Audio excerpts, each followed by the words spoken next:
Je veux demeurer près de toi, être purifié dans ta présence.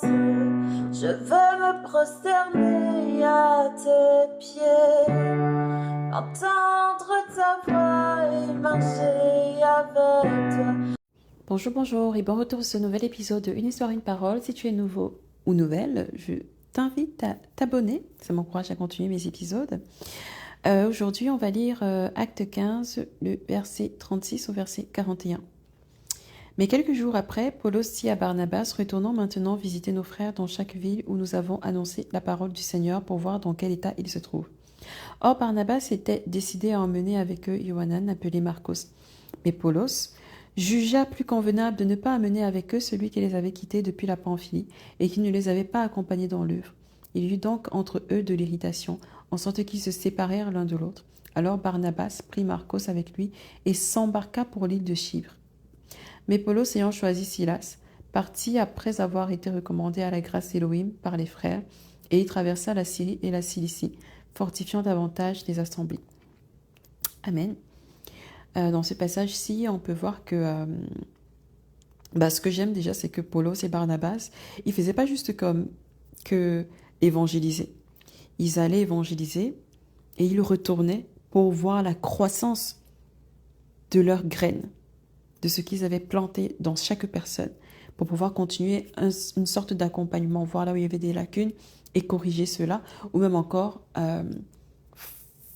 fortifier là où il y avait des bons points.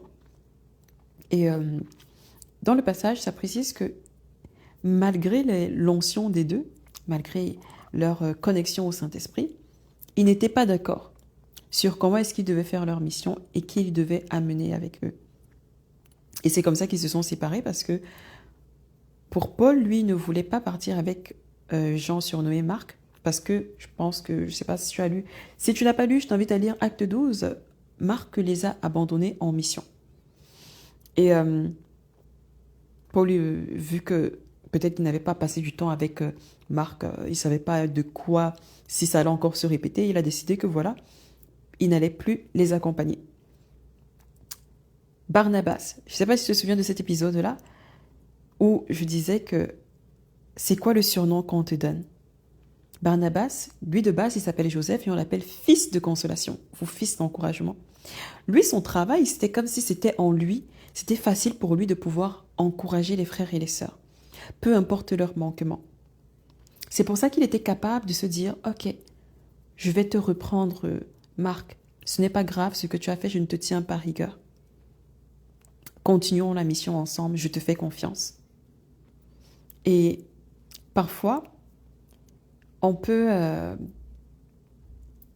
être comme Paul, parfois on peut être comme Barnabas. Mais ne te dis pas que ça te donne le droit d'en vouloir aux gens. Pourquoi? Parce qu'on voit que dans la suite, déjà dans 1 Pierre 5, 13, Pierre appelle Marc son fils dans la foi. Dans 2 Timothée 4 au verset 11, Paul dit de venir avec Marc parce qu'il va lui être utile pour l'œuvre à laquelle il est en train de se livrer. Et on voit que le mindset de Paul avait finalement changé par rapport à Marc. Et c'est comme ça que nous devons tous être.